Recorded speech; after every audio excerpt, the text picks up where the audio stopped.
Hey, this is Sky. Welcome to my YouTube channel. I'm in the office, taking care of business, paying bills as usual. Just got done with a high protein, healthy lunch. Was at the gym earlier this morning, doing back and biceps. Hope you guys are staying up on your nutrition. Hope you're staying up on your workouts. Are any of you even doing it at all? I sometimes wonder if any of you guys are doing it at all. Let's continue on with Sunday's study group for warriors. Now the topics are going to change in these notes, but let's just pick up where we left off. Here's 5 signs that the devil is here.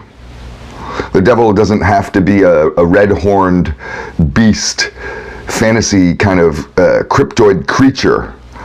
I look at that as more cartoon-like. Hollywood invented that devil, at least in my opinion. I look at the devil, when people say that, as an evil spirit. So how do you know that there's an evil spirit around? Well, division. We're seeing division everywhere. Violence. Violence is everywhere, out of control. Perversion. Oh, it's everywhere. Everyone's a pervert. Idol worship. Ugh, I mean, it's disgusting. Idol worship is everywhere. False truth. False truth is everywhere. You wonder about the devil. It's here. The devil's here. Let's move on to the next one. This is kind of a bleak thought. I wrote this down earlier in the week, last week. These are all notes from last week. We've reached a point of no return. Now that doesn't have to be a bad thing. It feels like when you say that, because a lot of people have connotations. Maybe you're thinking instantly about politics. You're thinking about the state of the world. We're all going down the crapper, it feels like. There's no return now. We're screwed. Maybe so, I don't know. On the other side of struggle is our strength, is our greatness. So who knows? Have you ever been on a hiking trip and you leave your car at a parking lot, you get the trailhead and you go, say, along the trail, and after you get about a half hour, maybe you've really only gone about a mile, mile and a half, 2 miles, I don't know, not far, but you've reached a point of no return, where if you forgot something in the car, or maybe you decide you don't want to do this or whatever, you're going forward. You're going to hike to the peak and see the outlook. We can't go back now. Let's move on to the next one. Faith helps us move forward in ignorance. Luckily, ignorance isn't a permanent state.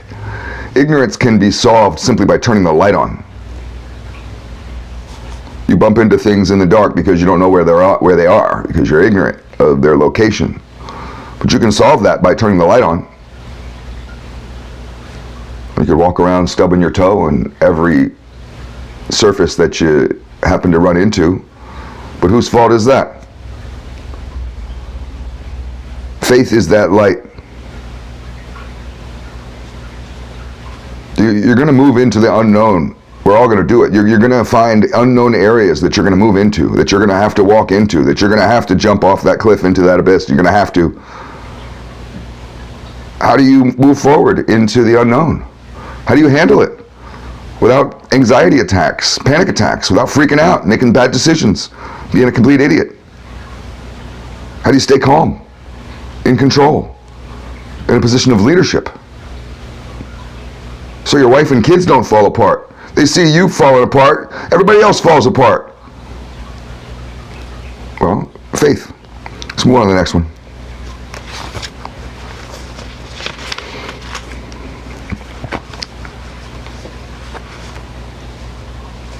Here's a dating tip for some of you guys. I got this from Jordan Peterson from a talk that I heard last week. He talked about predatory parasites. I thought that was an interesting term. Predatory parasites. You know what that is? A predatory parasite is somebody who, when you're talking about dating, has had early sexual behavior and multiple partners. So if you're on a date and you are talking about your past, trying to find out what kind of chick she is, and she tells you she started banging dudes at age 13 and she's had 25 boyfriends over the last 10 years. According to Jordan Peterson, she is a major red flag. She is not going to be the type of woman that you want to have kids with. She will be the type of woman that you have a divorce with. She is a predatory parasite. Watch out. Let's move on to the next one. Here's a question that I think is interesting. You might not. Is evolution on purpose or by accident? Now, this assumes that evolution is a thing. Some of you don't believe in evolution, and that's fine. I don't care what you believe. I believe in evolution, and what I'm wondering about is evolution on purpose. Did it happen on purpose? Is it intentional? Are we evolving intentionally, consciously, with a point to it? And we're doing this on purpose? Or is it happening by accident? Is it happening on its own? Are we engaged in the evolutionary process consciously, or is it just somehow happening to us?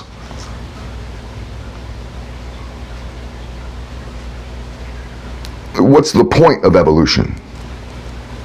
Is there a goal to it? It feels like a forward movement. Evolution is taking us from a point of being stupid to a point of being smart. Is that what it is? What's the point of evolution? Why do we need to be so evolved? Alligators are fairly unevolved. They haven't changed for thousands of years, and they, at least here in Florida, they seem to be doing just fine. So is there really a point to it? It's just a question. Here's the next one. Can a scientific mind and a religious mind exist within the same person? Can someone be a scientist and a priest at the same time? Can someone believe in science and believe in God at the same time? You notice there's a lot of atheist scientists. Science and religion have been conflicting, seem like enemies for a long time.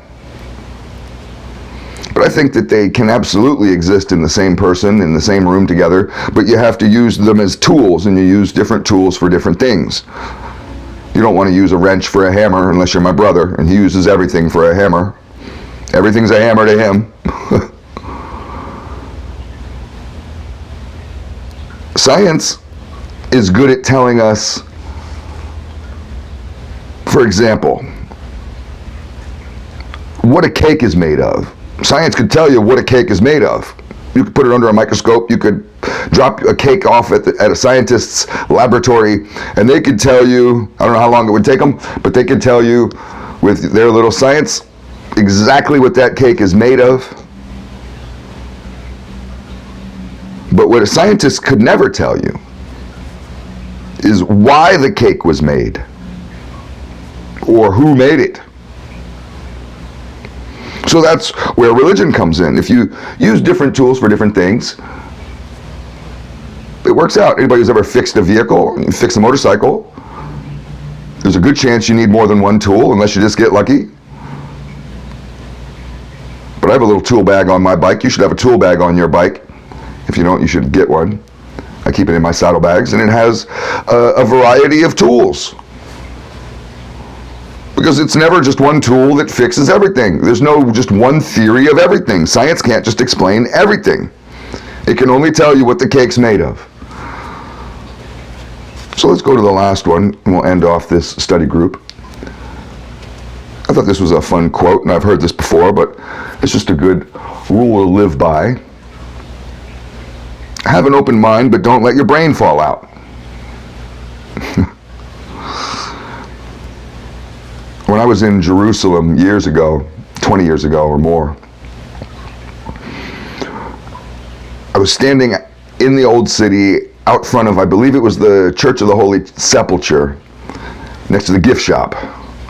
And in the stone, the cobblestone sidewalk, there was what looked like a footprint, but it could have just been an indent, a natural indent of some kind. But it looked kind of like a footprint.